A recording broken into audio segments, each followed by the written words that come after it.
عزیز دوستو، مکہ مکرمہ کا وہ ماحول جس ماحول کے اندر ہر کوئی نبی پاک علیہ السلام کو معاذ اللہ تکلیف دینے کے در پہ تھا، مشرکین، کفار، منافقین، بت پرستی کرنے والے شمع نبوت کو بجھانے کی معاذ اللہ ہر طرح کی کوشش کر رہے تھے۔ جس راہ سے حضور گزرتے تھے کبھی کانٹے بچھا دیتے تھے، کبھی وہ کسی مرے ہوئے جانور کا بوجھ لا کے محبوب کی مقدس گردن مبارک پہ رکھ دیتے تھے۔ ہر طرف سے تکالیف، ہر طرف سے پریشانیاں، اور پھر اسی طرح نبی کریم علیہ السلام کے مقدس صحابہ کے ساتھ بھی ان کا رویہ نامناسب تھا۔ صحابہ کرام کو بھی اسی طرح وہ بے پناہ قسم کی تکالیف دیتے۔ آپ نے سن رکھا ہے کہ جو ان کا رویہ سیدنا بلال حبشی رضی اللہ تعالیٰ عنہ کے ساتھ تھا،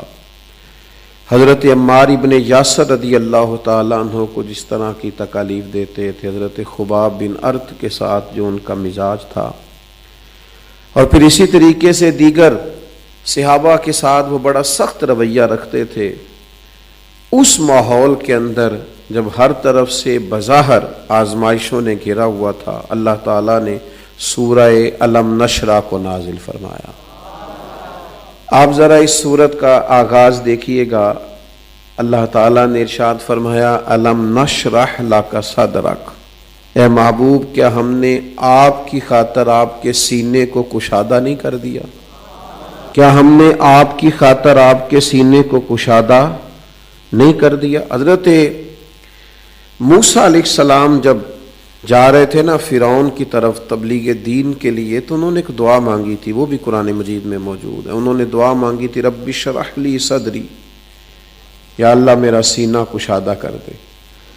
حضرت موسیٰ علیہ السلام نے اللہ کے حضور خود عرض کیا تھا کہ مالک اتنے بڑے بے ایمان کو، کافر کو، مشرک کو، جو معاذ اللہ خدائی کا دعویٰ کرتا ہے، اس کو میں نے دین کی دعوت دینی ہے، تو میرا سینہ کھول دے۔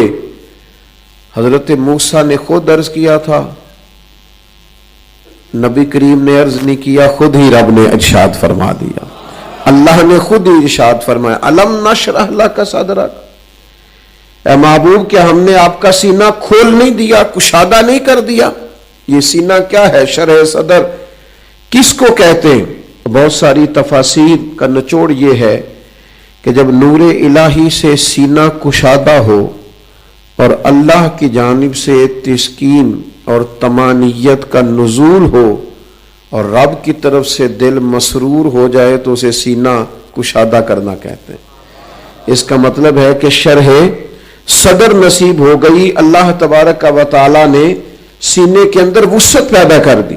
اور پھر ہمارے علماء نے لکھا ہے اس کا مطلب یہ ہوتا ہے کہ اللہ تبارک و تعالی نے نا اپنے محبوب پاک صلی اللہ تعالی علیہ وسلم کے سینہ نور میں تمام علوم، تمام معارف اور فرائض نبوت ادا کرنے کے لیے جس قوت اور طاقت کی ضرورت ہوتی ہے، وہ ساری اللہ نے اپنے محبوب کے سینہ نور میں داخل فرما دی۔ ہم نے آپ کا سینہ کھول نہیں دیا۔ دیکھیے نا امام بصیری کیا فرماتے ہیں، فرماتے ہیں فَإِنَّ مِن جُودِكَ الدُّنْيَا وَضَرَّتَهَا، محبوب دنیا اور آخرت میں جو بھی ہے نا، یہ آپ کے جود و کرم کا ہی مظہر ہے۔ وَمِنْ عُلُومِكَ عِلْمَ اللَّوْحِ وَالْقَلَمِ، یہ بہت بڑی بات کر دی امام بصیری نے، فرمانے لگے یا رسول اللہ یہ جو لوح و قلم ہے نا، یہ آپ کے علم پاک کا ایک حصہ ہے، ایک حصہ ہے، باقی تو علم پیچھے ہے سارا، ایک حصہ ہے یہ آپ کے۔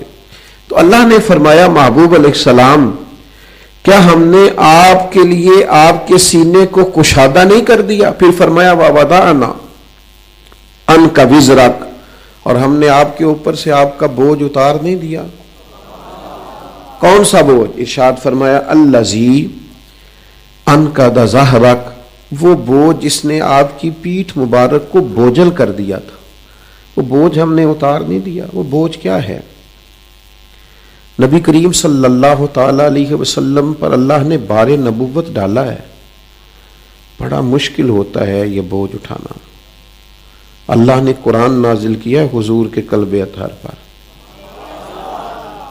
اور قرآن مجید کی شان یہ ہے کہ لو انزلنا ھذا القرآن علی جبل لرأیتہ خاشعا متصدعا من خشیۃ اللہ، اس قرآن مجید کو پتھروں پہاڑوں پر نازل کیا جاتا تو اللہ کے خوف سے ریزہ ریزہ ہو جاتے. تو یا اللہ کہاں نازل کیا ہے؟ فرمایا نزل علی قلبک، محبوب کے قلب اطہر پر نازل فرما دیا. تو نبی کریم صلی اللہ تعالی علیہ وآلہ وسلم کو اللہ تبارک و تعالی نے جو نبوت کا بار گراں عطا فرمایا، اس فرض کی ادائیگی کے احساس سے حضور کے قلب اطہر پر بوجھ رہتا تھا کہ یہ بہت بڑا میرے ذمہ فریضہ ہے، نبوت کا فریضہ. تو اللہ فرماتے ہیں محبوب ہم نے سینہ کشادہ کر کے آپ کا وہ بوجھ اتار نہیں دیا. بڑی مزے کی بات ہے، رب کہتا ہے اگر ہم نے نبوت کی ذمہ داری ڈالی تھی تو محبوب پھر سینہ بھی تو کشادہ ہم نے کیا ہے نا، پھر آپ کو شرح صدر بھی تو ہم نے ہی عطا کر دیا ہے نا. اور دوسرا، نبی پاک علیہ الصلوۃ والسلام کے دل میں ایک بوجھ تھا. وہ بوجھ تھا کہ نبی پاک علیہ السلام جب اپنی قوم کو کھلی گمراہی میں دیکھتے، بت پرستی کرتے دیکھتے، لوٹ مار کرتے دیکھتے، اخلاقی پستی میں دیکھتے، اہل عرب کے رویوں کی سختی دیکھتے، تو حضور کے قلب اطہر پر بوجھ بنتا. اللہ نے کہا محبوب ہم نے اسلام کی ہدایت دے دی ہے، آپ کو نبوت اور رسالت عطا کی ہے، اور محبوب قرآن کی صورت میں نصاب دے دیا ہے. اب انشاءاللہ کرم ہی کرم ہوگا. ارسل رسولہ بالہدی ودین الحق لیظہرہ علی الدین کلہ، ہم نے محبوب آپ کو رسالت دی ہے، اب یہ دین سارے دینوں پہ غالب ہو جائے گا. تو ارشاد فرمایا کہ ہم نے آپ کے یہ بوجھ اتار دیے. اگلی آیت میں ارشاد فرمایا وَرَفَعْنَا لَكَ ذِكْرَكَ، محبوب ہم نے آپ کی خاطر آپ کے ذکر کو بلند کر دیا ہے. ایک تو بوجھ اتار دیے، سینہ کشادہ کر دیا، اور آپ کی خاطر آپ کے ذکر کو بلند کر دیا. نبی کریم علیہ السلام فرماتے ہیں میرے پاس جبریل امین آئے، میں نے ان سے پوچھا جبریل بتائیے نا میرے رب نے میرے ذکر کو کیسے بلند کیا ہے. تو حضرت جبریل عرض کرنے لگے یا رسول اللہ رب فرماتا ہے جہاں میرا ذکر ہوگا نا وہاں آپ کا بھی ذکر ہوگا. آپ نہ کبھی اس گہرائی میں اتریے گا، آپ کو مزہ آئے گا. اذان میں بھی اللہ کے ساتھ حضور کا ذکر ہے، نماز میں بھی اللہ کے ساتھ حضور کا ذکر ہے. آپ کوئی صحیفہ کھول لیں، کتاب رحمت کھول لیں، جہاں جہاں اللہ کا ذکر ہے وہاں وہاں مدینے والے محبوب کا ذکر ہے. بلکہ جو کلمہ پڑھ کے لوگ مسلمان ہوتے ہیں اس میں بھی رب کے ساتھ رب کے رسول کا ذکر ہے. یہ ذکر کسی جگہ بھی جدا نہیں ہے، بالکل جدا نہیں. خدا کا ذکر کرے اور ذکر مصطفیٰ نہ کرے، ہمارے منہ میں ہو ایسی زبان خدا نہ کرے. میرے بھائی ہر جگہ، اور پھر اس طرح ذکر بلند ہے، اس طرح ذکر بلند ہے نبی پاک کا کہ لوگوں نے زندگیاں لگا دی. کسی نے حضور کی سیرت لکھی، کسی نے نعت لکھی، کسی نے حضور کی شان میں کسی قسم کا قصیدہ لکھا، کوئی کہیں حضور کا ذکر کر رہا ہے، کوئی کہیں. جتنی کتابیں میرے نبی کی شان میں لکھی گئیں شاید دنیا میں کوئی سوچ بھی نہ سکے. وَرَفَعْنَا لَكَ ذِكْرَكَ، اللہ نے بلندی عطا کر دی حضور کے ذکر کو. اور رب کہتا ہے میں نے کسی کے ذمہ نہیں لگایا، نہ خطیب کے، نہ ادیب کے، نہ شاعر کے، نہ نعت خواں کے، نہ مبلغ کے، نہ واعظ کے، نہ پیر کے، نہ مولوی کے. وَرَفَعْنَا لَكَ ذِكْرَكَ، محبوب ہم نے خود آپ کے ذکر کو آپ کی خاطر بلند کر دیا ہے، آپ کی خاطر ذکر کو بلند کر دیا. ایک تو کسی کا مرہون منت، اور دوسری بات پتہ کیا ہے، ہر چیز نے فانی ہو جانا ہے، ہر چیز ختم ہوگی. اور حضور کا ذکر کر بلند کرنے والا رب ہے، تو رب کو تو فنا نہیں نا، وہ تو ہمیشہ سے باقی ہے اور ہمیشہ باقی رہے گا. تو اللہ فرماتے ہیں ذکر ہی میں نے بلند کر دیا ہے. تو جیسے خدا کی خدائی موجود ہے، اللہ کی الوہیت ہر وقت سایہ فگن ہے، تو سمجھیے نبی پاک کا ذکر بھی ہر وقت موجود ہے. آگے ارشاد فرمایا فَإِنَّ مَعَ الْعُسْرِ يُسْرًا إِنَّ مَعَ الْعُسْرِ يُسْرًا، پریشان لوگ، دکھوں میں گھرے ہوئے لوگ، حالات کے ہاتھوں مجبور لوگ اس آیت کو سنیں. فرمایا فَإِنَّ مَعَ الْعُسْرِ يُسْرًا، پس ہر مشکل کے ساتھ آسانی ہے. ان مع العسر یسرا، بے شک ہر مشکل کے ساتھ آسانی ہے. 2 دفعہ قرآن مجید نے فرمایا دونوں آیتوں میں، ہر مشکل کے ساتھ آسانی ہے، بے شک مشکل کے ساتھ. یہ پتہ ہے اللہ کن سے فرما رہے ہیں؟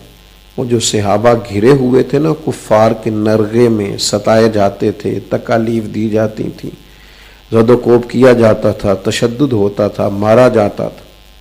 تو کریم رب ان سے فرما رہا ہے گھبراؤ نہیں، ہر مشکل کے ساتھ آسانی ہے.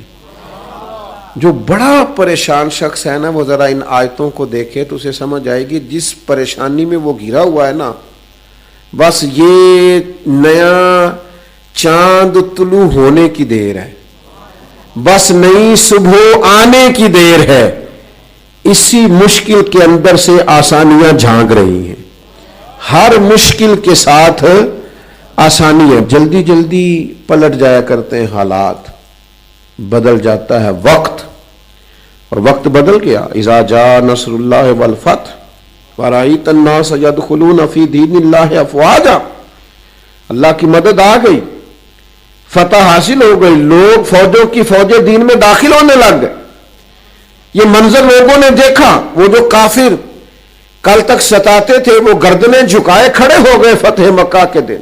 ہر مشکل کے ساتھ آسانی ہے. میرے بھائیوں گھبرانا نہیں، پریشان نہیں ہونا. کیا کہا کسی شاعر نے؟ اس نے کہا تھا حالات کے سہمے ہوئے لوگوں کو بتا دو حالات بدل جاتے ہیں، ایک جیسے نہیں رہتے. آگے ارشاد فرمایا وَإِذَا فَرَغْتَ فَانْصَبْ، اے محبوب جب آپ فارغ ہو جائیں تو ریاضت میں لگ جائیں. وَإِلَىٰ رَبِّكَ